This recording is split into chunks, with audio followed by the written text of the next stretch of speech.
What's up everyone, this is Marky2200 here and welcome back to my Need for Speed testing series. Today I'll be ranking all the starter cars in Need for Speed Underground 2 from worst to best on their overall performance. In the previous testing videos I've ranked all the starter cars from worst to best for all modes, and similarly to my Need for Speed Undercover testing videos, these cars have scored some points.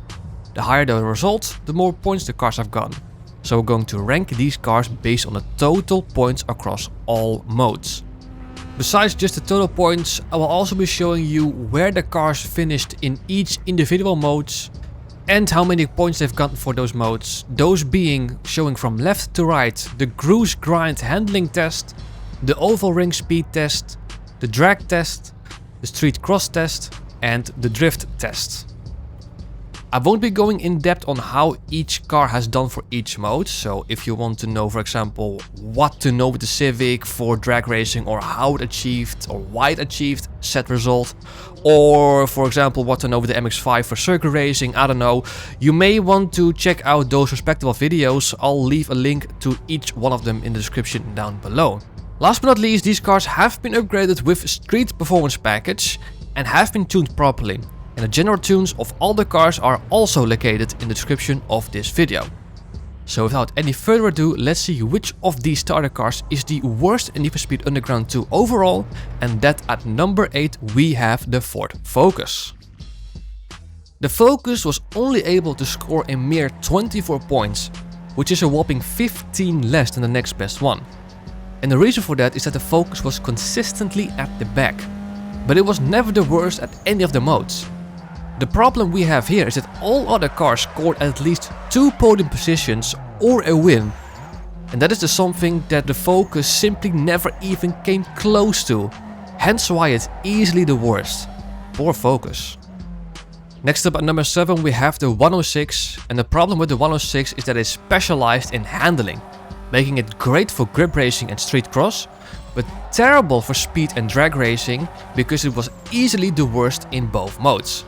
While its handling is genuinely impressive, unfortunately its speed and acceleration leaves a lot to be desired. Then at number 6 we have the Civic, which scored the exact same amount of points as the 106. However, I decided to give the edge to the Civic as I feel like it's overall a better car. It was average for grip and drag racing and amazing in speed racing and drifting.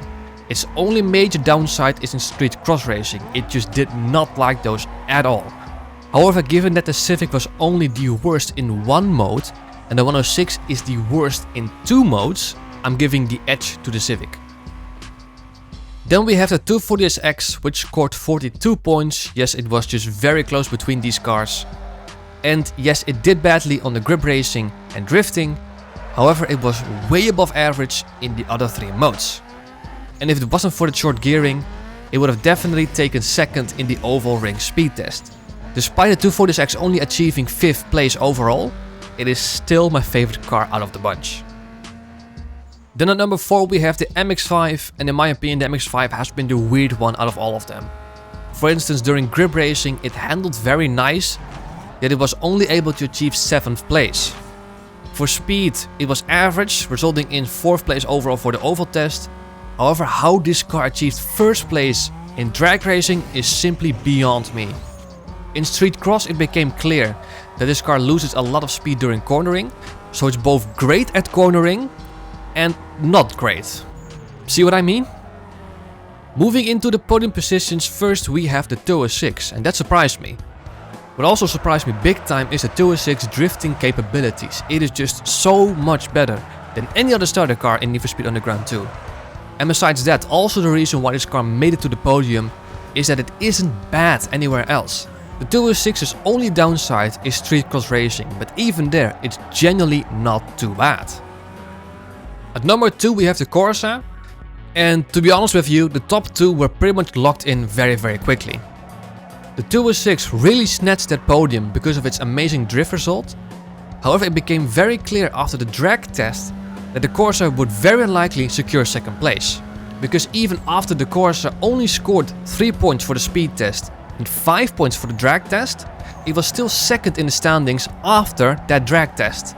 Sure, I didn't predict that the Corsa would have been able to take 2nd place for drifting, However, I was fairly confident it would do good for street cross. And well, it did. And that's why the course is overall second. However, at number 1 we have the Toyota Corolla. And the Corolla has simply been super dominant this championship. No other starter car really stood a chance. The Corolla was the only car that was able to secure multiple victories, and after the second round it was about double the points ahead of the Corsa that was then in second place. Sure, the Corolla is pretty poor for drag racing and drifting, however it's still decent enough to beat the AI at the hardest difficulty. Just remember to not pick the differential upgrades located in the transmission package and you'll be fine.